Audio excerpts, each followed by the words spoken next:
법정 스님이 사랑한 책들을 소개합니다. Now, 행성의 미래를 상상하는 사람들에게.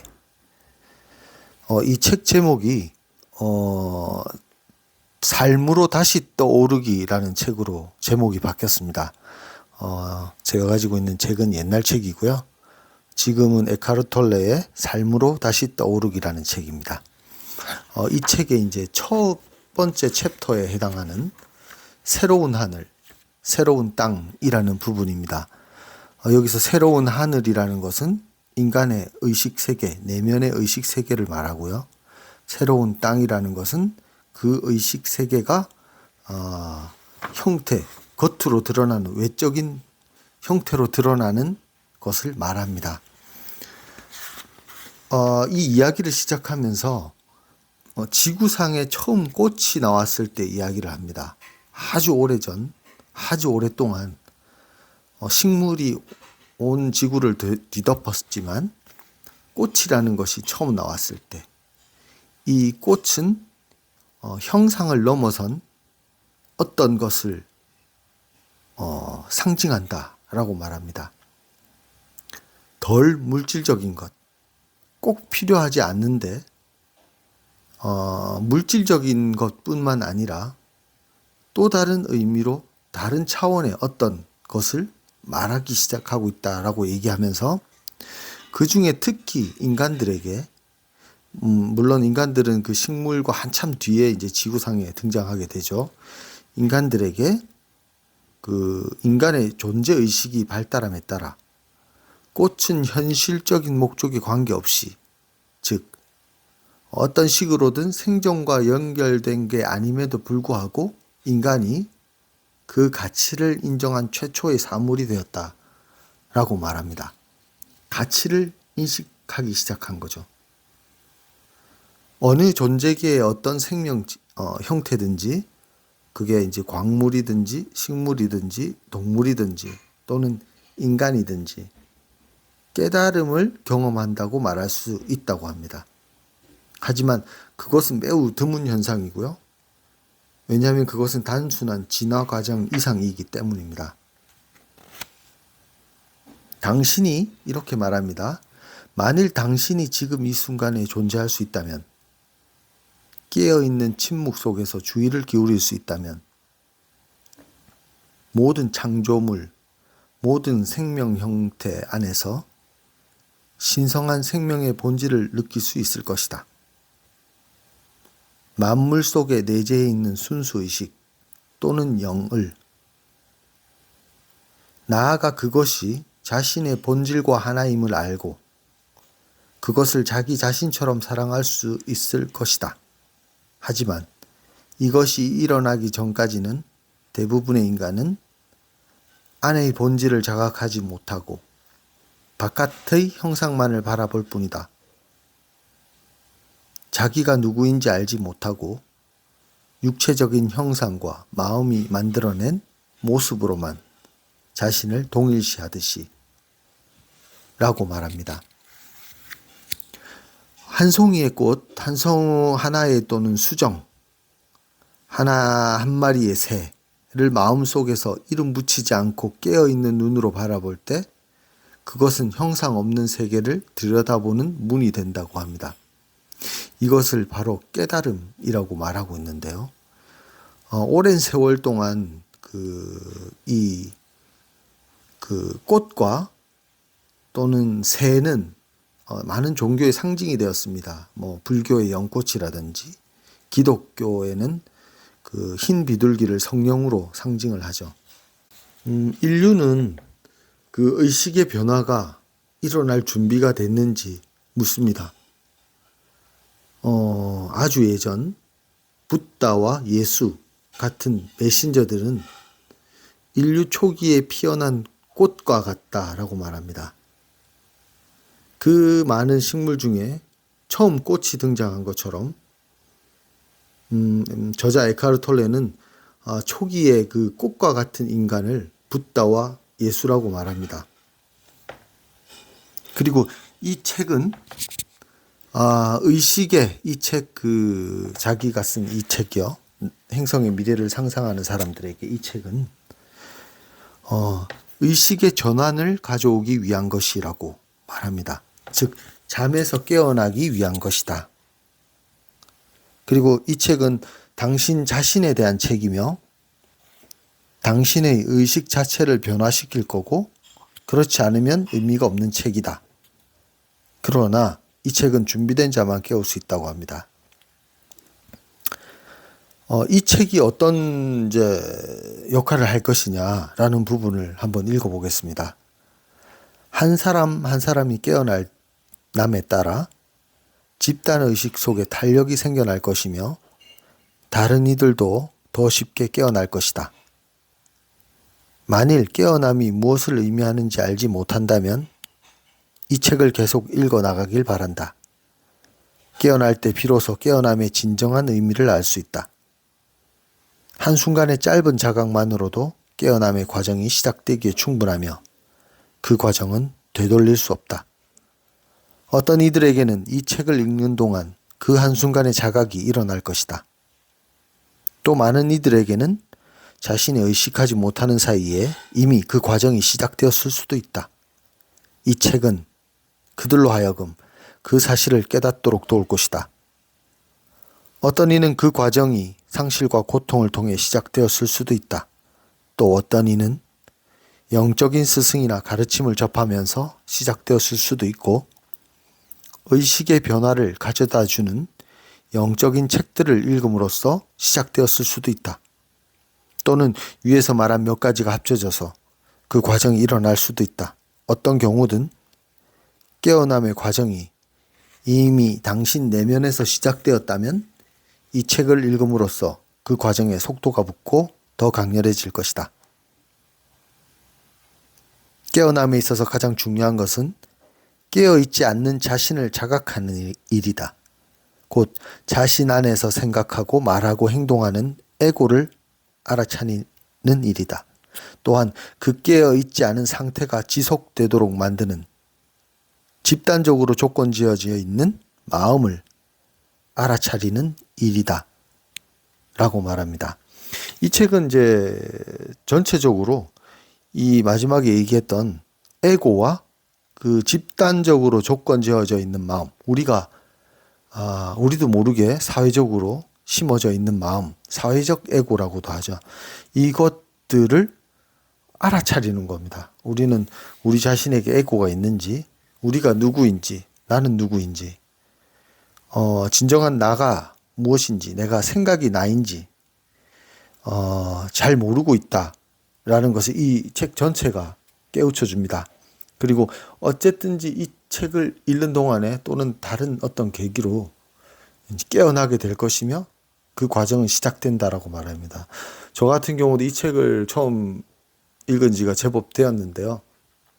책을 읽고 그게 씨앗이 되었던 것 같습니다. 그래서 관심 있는 분야의 책을 더 보게 되고 점점 이 에고를 인식하고 깨어있는 순간이 더 많은 그런 상태로 나아가는 것 같습니다. 이 책에서는요, 인류의 오랜 역사를 가진 종교나 또는 영적인 전통을 들여다보면 크게 두 가지의 핵심적인 통찰이 있다라고 말합니다. 사용하는 용어는 제각기 달라도 모두는 두 부분으로 된 하나의 근본 진리를 가리키고 있다라고 말하면서 그 첫 번째가 뭐냐면 인간 존재의 정상적인 마음 상태는 기능장애 또는 정신 이상이라고도 부를 수 있는 강력한 요소를 포함하고 있다는 자각입니다. 그게 힌두교든 그 불교든 또는 기독교든 다 인간의 존재, 인간의 마음에 기능장애 또는 정신 이상이라고 부르는 요소가 포함되어 있다라는 것을 알고 있다라는 것입니다. 마음은 마야다라는 라마나 마하리시나 또는 불교의 두카라는 그 다음 기독교의 죄에 대한 이야기를 합니다. 모두 다 그 인간의 정신 기능 장애 또는 정신 이상의 상태를 이야기하고 있습니다. 알고 있다는 거죠. 근데 최근에 들어서 과학기술이 더해지면서 이제 급속도로 기능장애가 이 행성에 또는 다른 생명체 그리고 결국에는 인간 자신에게 아주 파괴적인 영향력으로 다가오고 있다고 얘기를 합니다.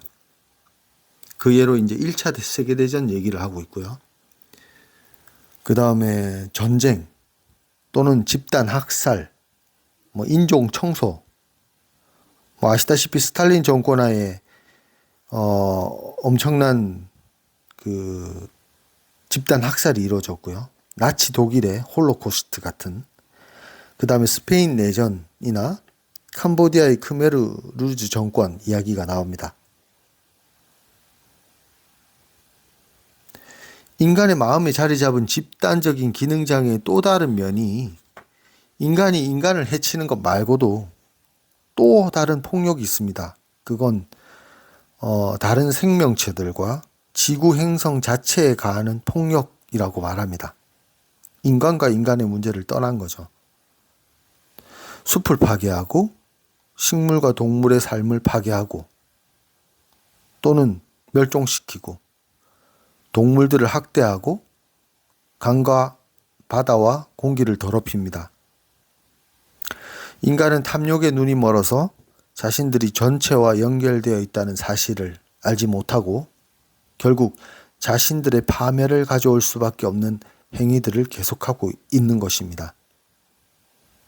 저자는 인류의 역사는 대부분 광기의 역사다. 만일 인류의 역사를 한 사람의 인간에 빗대어 병적 진단을 내린다면 만성적인 피해망상증이다 라고 말합니다. 가끔 멀쩡할 때가 있긴 하지만 가끔 그럴 때를 제외하고는 늘 범죄를 저지를 만큼 정신 이상 증세에 가깝다 라고 말합니다.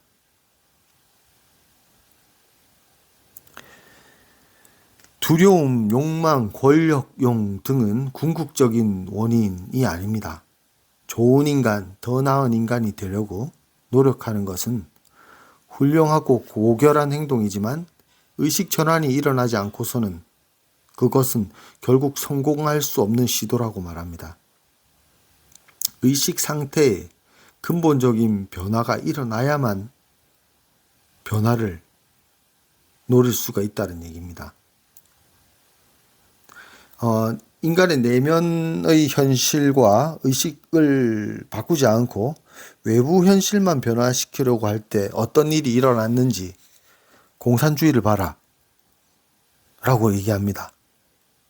모든 인간 존재의 내면에 있는 에고라는 그 기능장애, 정신 이상 상태를 그 계획에 포함시키지 않은 거죠. 공산주의가 말입니다. 이념은 너무 좋았는데 그 기능장애에 대한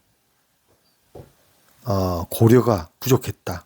결과적으로 어떤 결과가 이제 처음에 생각한 대로 되지 않았다는 것을 말해주지 않느냐라고 말합니다. 하지만 너무 걱정하지 마라.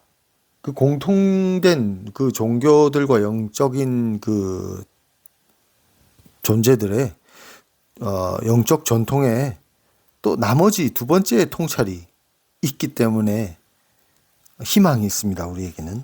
그 두 번째 통찰은 이 인간의식의 근본적인 변화가 가능하다는 겁니다. 그게 이제 불교에서는 깨달음이라고 부르고요. 예수의 가르침에서는 구원이라고 하고 또는 고통의 끝, 해탈 이렇게 말합니다. 견성 이런 말을 쓰기도 하고요.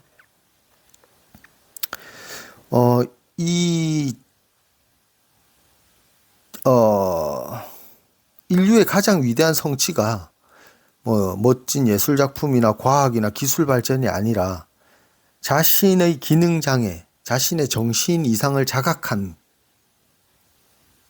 것이라고 말하면서 이미 아주 오래전에 그러한 자각이 몇 사람에게 일어났다라고 말합니다. 2600년 전에 인도에서 살았던 고타마 시타르타 붓다죠. 그리고 거의 비슷한 시기에 중국의 노자, 도덕경을 쓴 노자 이야기를 합니다.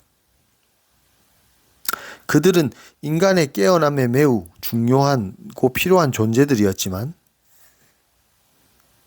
세상은 아직 그들의 가르침을 받아들일 준비가 되어 있지 않았다 라고 말하며, 그분들은 단순하고 강력한 가르침이었는데도 불구하고 그들의 가르침은 어떤 경우에는 그것을 기록한 제자들에게조차 왜곡되고 틀리게 해석되었고요. 수세기에 걸쳐 본래의 가르침과는 아무 관계없는 많은 것들이 덧붙여지기도 했고요. 또 어떤 스승들은 웃음거리가 되고 매도당하기도 하고 죽임도 당하고, 또 어떤 스승 몇은 신으로 숭배되기까지도 했습니다. 그리하여 종교라는 것은 통합하는 힘이 아니라 오히려 분열하는 힘이 되었습니다. 모든 생명이 근본적으로 하나라는 깨달음을 통해서 폭력과 미움을 끝내는 대신에 서로 다른 종교뿐 아니라 사람들 사이에, 심지어 같은 종교 안에서 더 많은 폭력과 증오, 분열이 생겨나게 됩니다. 가르침이 이념이 되고 신앙이 됩니다. 나는 옳고 너는 틀리다 라는 논리가 성립하게 됩니다.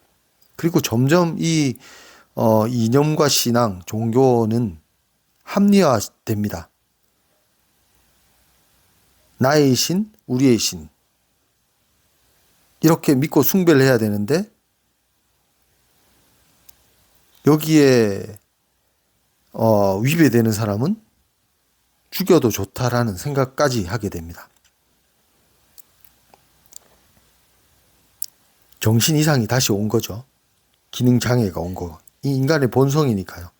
하지만이라고 얘기합니다. 종교의 이름으로 저질러진 이 모든 정신 나간 행위에도 불구하고 그들이 가르쳐 보이는 진리는 깊은 곳에서 여전히 빛나고 있다라는 희망을 줍니다.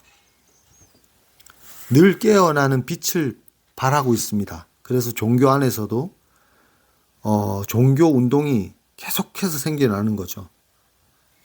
기독교에서 영지주의라든지 신비주의, 이슬람의 수피즘, 유대교의 하시디즘, 카발라, 그다음에 힌두교의 아드바이타 베단타, 그다음 불교에는 선과 그리고 족첸 같은 것을 말합니다. 기존에 있던 종교들과 달리 이런 새로운 종교 운동은 가르침의 그 깨달음과 내면의 변화를 더 강조했습니다. 그 예수님, 부처님의 원래의 깨달음, 가르침을 강조한 거죠. 인간 인류의 기능장애와 정신 이상이 있음에도 불구하고 늘 삐딱하게 결국은 정신 이상 상태가 오지만 그 빛이 되어준 그 빛 하나로 다시 또 일어난다는 것입니다.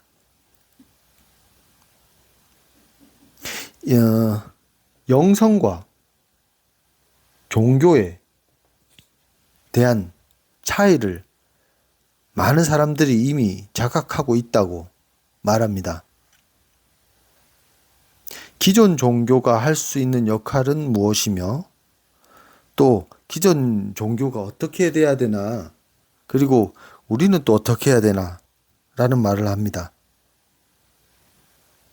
하나의 믿음 체계를 갖는다고 해서 스스로 절대 진리라고 믿는 일련의 생각들을 갖는다고 해서 자신이 영적으로 되는 것은 아니다라는 것을 사람들이 깨닫기 시작했습니다. 실제로 자신이 가진 믿음, 생각과 동일시 될수록 자신 안에는 영적 차원이 더 단절되고 있습니다. 종교인이라고 불리는 많은 사람들이 바로 그 차원에 붙잡혀 있고요. 그들은 진리를 생각과 동등하게 여기는데 자신들의 정체성을 보호하려는 그 무의식적인 시도로 자신들만이 독점적으로 진리를 소유하고 있다고 주장하기도 하죠.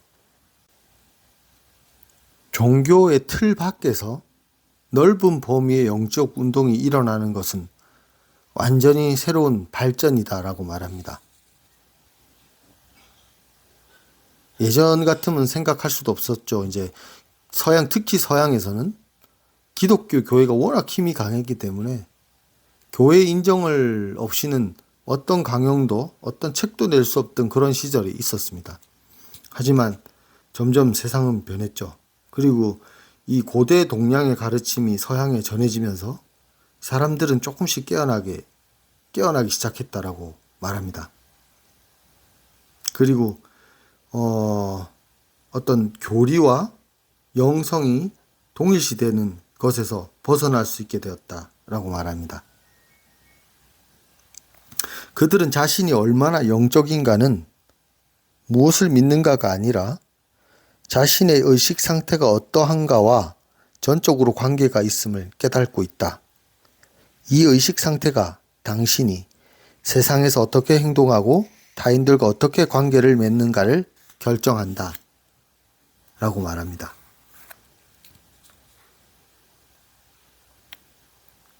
도저히 넘어설 수 없을 것 같은 문제들로 생존 자체가 위협당할 때,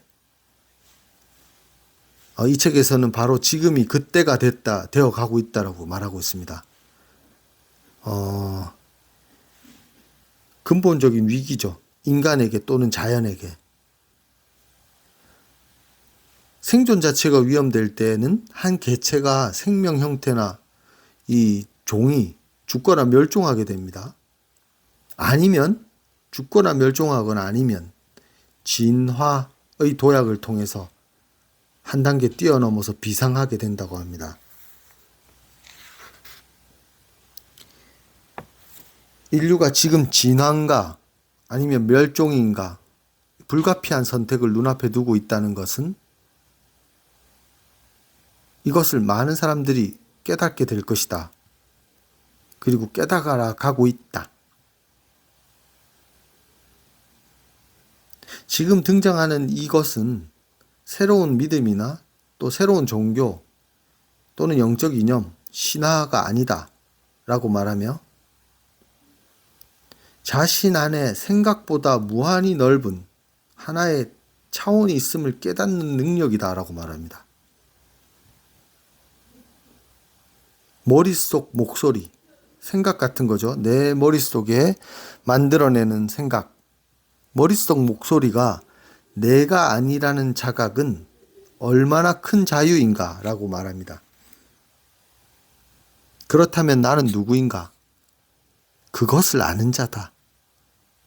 생각 이전의 그 자각, 생각이 일어나는 그 공간, 이 바로 나다. 감정과 감각적인 지각이 일어나는 그 공간이 바로 나다. 이 말이 처음 접하시는 분들에게는 이게 무슨 말인지 헷갈릴 수도 있습니다. 에고라는 게 뭔지, 에고를 자기로 착각하고 있다라는 말이 뭔지. 하지만 책을 읽어 나가면서 그게 무엇을 뜻하는지 알게 될 것입니다.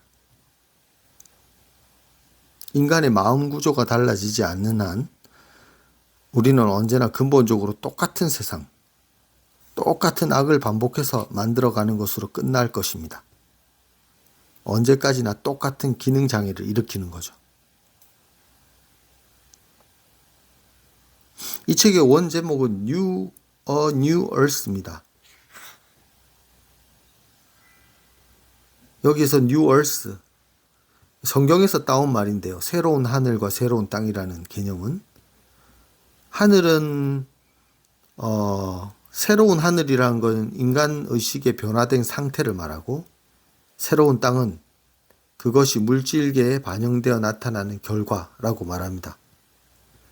새로운 하늘이 도래했고 새로운 땅이 나타날 것이라고 말하고 있습니다. 바로 내면의 깨달음으로부터 내면의 의식 세계를 알아차리는 것으로부터 시작된다고 합니다. 오늘은 여기까지 하겠습니다. 감사합니다.